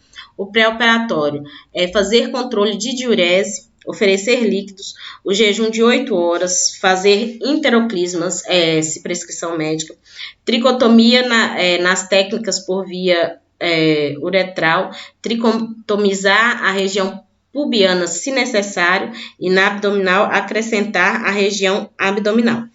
Então, isso a gente já sabe do processo da tricotomia, qual que é o mais adequado. Pós-operatório, observar sinais de hipovolemia, então, hipotensão, sudorese, palidez, taquicardia, pele pegajosa. Observar e anotar os aspectos externos do curativo na técnica abdominal. Por isso que tem 3 técnicas, então ela pode ser abdominal e ela pode ser uretral e pode ser pela região pubiana. Então, vai observar o curativo de acordo com a cirurgia que foi realizada. A via uretral vai aproveitar o próprio canal da uretra para fazer a cirurgia. Esses pacientes, eles saem com uma irrigação vesical contínua. Por isso que a sonda vesical de demora deles, ela é diferenciada. Ela é uma sonda de 3 vias. Então, uma vai ficar o soro, a outra vai ser onde vai ser conectada a bolsa, onde vai drenar esse líquido que está entrando. Então, assim, um vai entrar, vai lá para a bexiga. O outro vai sair e vai drenar aqui. E essa via é do balãozinho, porque na hora que essa sonda ela é introduzida e chega na bexiga, insufla esse balãozinho para que essa sonda ela não saia mais. Ela só vai sair quando retirar o líquido que está lá dentro. Então, nesse momento, o paciente quando sai do bloco, essa irrigação ela tem que ser contínua, porque o sangramento é muito intenso nos primeiros dias de cirurgia. Então, tem que fazer a irrigação para limpar essa área cirúrgica. Então, vai ter um gotejamento de soro de mais ou menos 70 gotas por minutos, trocar os frascos do líquidos irrigados, que é o soro fisiológico. Anotar, eles não orientam muito usar a água destilada, porque ela vai perder por ela não ter nenhum dos potássio, sódio, ser só água destilada sem nenhum desses princípios hidroeletrolíticos. Então, assim, não é muito orientado. Então, pede o soro fisiológico que ele auxilia na cicatrização. Anotar em gráficos especiais para irrigação vesical as entradas e as saídas e os aspectos da drenagem. Manter vigilância, pois a obstrução do sistema pode acarretar sérias complicações, pode acarretar hemorragias severas, ruptura da bexiga e morte do paciente. Então, os pacientes prostatectomias que estão com irrigação contínua, o cuidado e orientação é muito maior, porque você não vai ficar no quarto 24 horas. Então, você tem que orientar a família também, observar se está gotejando, se está saindo. Se ela observar qualquer dor, se o paciente reclamar, chamar você imediatamente para você ir lá ver o que está acontecendo. Porque se tem uma obstrução na via de drenagem, então, assim, todo líquido, são colocados frascos de 1.000 a 2.000 litros de uma vez. Então, se vai entrando, à medida que vai entrando, ele já vai saindo. Se obstrui essa via de drenagem, você observa depois de umas 2, 3 horas, já vai ter dentro daquela bexiga do paciente uns 500 a 700 ml, retidos mais o sangue que já está sendo produzido por esse paciente. Então, assim, pode ter o risco, sim, de ter uma hemorragia severa e até uma ruptura da bexiga. Se tiver essa ruptura, o paciente ele vai entrar em óbito. Então, ter o cuidado com obstrução, observar também se a quantidade de líquido, se a quantidade da sonda do gotejamento está adequado, porque se não tiver adequado, esse paciente, essa sonda, o sangramento lá dentro for maior do que a quantidade de líquido que está fazendo essa lavagem lá dentro, pode causar a obstrução da sonda, tá? E o tratamento do pós-operatório da enfermagem consiste em manter a drenagem urinária, promover o cuidado com a ferida e evitar a infecção, aliviar a dor, estimulando a deambulação precoce, monitorar e evitar as complicações. Dentre essas se enquadram as infecções do trato urinário, hemorragias, incontinência urinária, disfunção erétil, trombose venosa e obstrução da sonda vesical de Demora. Essa é uma sonda vesical de Demora de 3 vias, viu, meninos? Aqui tem um vídeo do YouTube para você ter uma técnica de enfermagem, que o canal dela ela mostra vários procedimentos relacionados ao técnico de enfermagem. E aí ela fez uma simulação de todos os materiais necessários e os cuidados que tem com a irrigação vesical contínua. Então, eu passei aí para vocês assistirem, que aí vocês vão ter noções dos materiais necessários e como funciona todo esse processo. Lembrando que essa matéria toda é matéria de prova. Eu não sei aonde que deu problema no meu vídeo, que depois eu vou ver, que parece que eu deixei uma parte do vídeo pausada. Eu vou ver se ficou faltando alguma coisa. Se tiver ficado faltando alguma coisa, eu vou gravar outro à parte, tá bom? Então, vocês tenham um bom estudo e uma ótima prova amanhã.